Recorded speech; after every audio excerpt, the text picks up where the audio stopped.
Perkenalkan, nama saya Adinda Dwi Azhara, saya dari kelompok 6. Pada slide ini kita akan membahas mengapa gulma menjadi masalah penting dalam pertanian. Gulma adalah tumbuhan yang tumbuh pada tempat yang tidak diinginkan, terutama pada lahan budidaya. Walaupun gulma merupakan tanaman, gulma keberadaannya juga dapat merugikan tanaman utama. Kerugian tersebut terjadi karena gulma berinteraksi dengan tanaman budidaya melalui beberapa mekanisme. 3 mekanisme utama yang menyebabkan kerugian akibat gulma yaitu kompetisi sumber daya, periode kritis, dan alelopati. Akibat keberadaan gulma ini, hasil panen dapat menurun sekitar 20-30%, bahkan pada kondisi tertentu. Kerugian bisa lebih besar. Selanjutnya, kompetisi gulma. Pada bagian pertama, kita akan membahas mengenai kompetisi gulma. Kompetisi gulma adalah persaingan antara gulma dan tanaman budidaya dalam memperebutkan faktor tumbuh yang sama dan terbatas. Karena sumber daya di lingkungan terbatas, maka gulma dan tanaman akan saling bersaing untuk mendapatkannya. Jika gulma lebih unggul dalam persaingan tersebut, maka pertumbuhan tanaman budidaya akan terganggu dan hasil panen akan menurun. Selanjutnya, kompetisi antara gulma dan tanaman biasanya terjadi dalam beberapa faktor penting. Yang pertama adalah cahaya matahari. Gulma yang memiliki pertumbuhan lebih cepat dan lebih tinggi dapat menutupi tanaman sehingga mengurangi proses fotosintesis. Yang kedua adalah air dan kelembapan tanah. Akar gulma dapat menyerap air lebih cepat sehingga tanaman budidaya mengalami kekurangan air. Yang ketiga adalah unsur hara.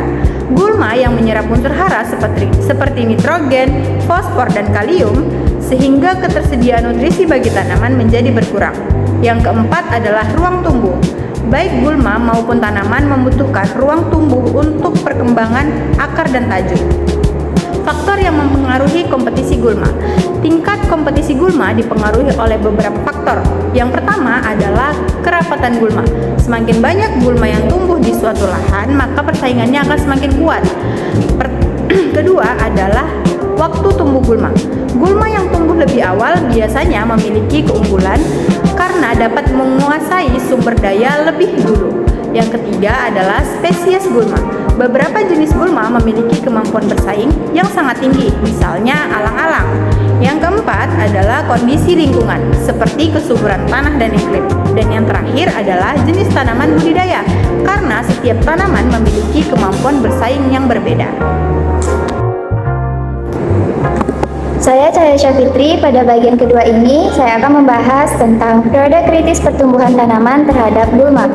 Periode kritis merupakan fase tertentu dalam pertumbuhan tanaman, di mana keberadaan gulma memberikan dampak paling besar terhadap hasil panen. Pada fase ini, tanaman sangat sensitif terhadap persaingan gulma. Jika gulma tidak dikendalikan pada periode ini, maka penurunan hasil panen tidak dapat diperbaiki meskipun gulma dibersihkan pada tahap berikutnya. Dalam konsep periode kritis terdapat 2 istilah penting. Yang pertama adalah critical period for weed control. Ini adalah rentang waktu di mana gulma harus dikendalikan agar tidak menurunkan hasil panen secara signifikan. Yang kedua adalah critical weed free period. Ini adalah periode minimum di mana tanaman harus dijaga agar tetap bebas dari gulma dan pertumbuhannya optimal. Secara umum, pada fase awal pertumbuhan, persaingan masih sangat rendah, kemudian meningkat pada periode kritis dan akhirnya menurun ketika tanaman sudah cukup kuat. Periode kritis berbeda pada setiap jenis tanaman. Sebagai contoh, pada tanaman padi, periode kritis biasanya terjadi sekitar 2-7 minggu setelah tanam. Pada jagung, periode kritis terjadi sekitar 3-8 minggu setelah tanam. Pada kedelai, periode kritis terjadi sekitar 2-6 minggu setelah tanam. Jika gulma tidak dikendalikan pada periode ini, kehilangan hasil panen dapat mencapai 15 hingga bahkan 90% tergantung jenis tanaman dan tingkat serangan gulma. Oleh karena itu, pengendalian gulma harus dilakukan pada waktu yang tepat agar produksi tanaman tetap optimal. Pada bagian 3 ini, saya akan membahas tentang alelopati gulma. Alelopati merupakan fenomena di mana suatu tumbuhan yang menghasilkan senyawa kimia yang disebut alelokim, yang dapat mempengaruhi pertumbuhan tanaman baik secara langsung maupun tidak langsung. Definisi dan mekanisme alilopati. Proses alilopati terjadi melalui beberapa tahapan.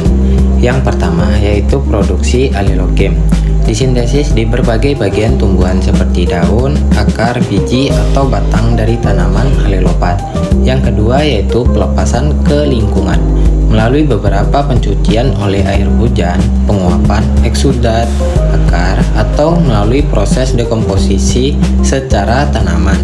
Yang ketiga, transportasi di tanah. Setelah dilepaskan, senyawa alilokem dapat berpindah melalui air, angin, atau aktivitas mikroorganisme tanah yang sehingga menyebar di sekitar tanaman. Yang keempat yaitu respon pada tanaman target, penghambatan perkecambahan biji, menghambat pertumbuhan akar, serta mengurangi pertumbuhan tanaman secara keseluruhan. Selanjutnya yaitu jenis senyawa alilokem utama. Ada beberapa jenis senyawa kimia yang sering berperan dalam alilopati, diantaranya yaitu fenol dan asam fenolik, terpen dan monoterpen, flavonoid, alkaloid, glikosida sianogenik, asam organik seperti oksalat dan malat. Senyawa-senyawa ini sering memiliki sifat yang menghambat pertumbuhan tanaman lain. Contoh gulma alilopat dan dampaknya. Ada beberapa gulma yang diketahui memiliki kemampuan alilopati yang kuat. Contoh yang pertama yaitu gulma alang-alang.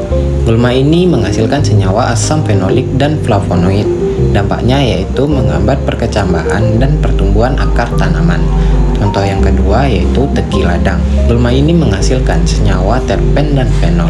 Efeknya yaitu menekan pertumbuhan awal bibit tanaman. Contoh yang ketiga yaitu bandotan. Gulma ini mengandung senyawa yang dapat menghambat perkecambahan benih padi. Contoh yang keempat yaitu lantana camara. Tanaman ini menghasilkan alkaloid dan fenol yang dapat bersifat toksik terhadap bibit muda berbagai tanaman budidaya. Assalamualaikum warahmatullahi wabarakatuh. Saya Nabila Rasim akan membahas slide tentang keterkaitan kompetisi periode kritis dan alilopati. Gulma dapat menurunkan hasil panen karena terjadi kompetisi dengan tanaman budidaya dalam memperebutkan cahaya, air, unsur hara, dan ruang tumbuh. Selain itu, terdapat periode kritis yaitu fase ketika tanaman sangat rentan terhadap gangguan gulma sehingga perlu dilakukan pengendalian. Gulma juga memiliki alilopati, yaitu kemampuan menghasilkan senyawa kimia yang dapat menghambat pertumbuhan tanaman. Kombinasi kompetisi dan alilopati dapat memperbesar dampak negatif gulma terhadap tanaman.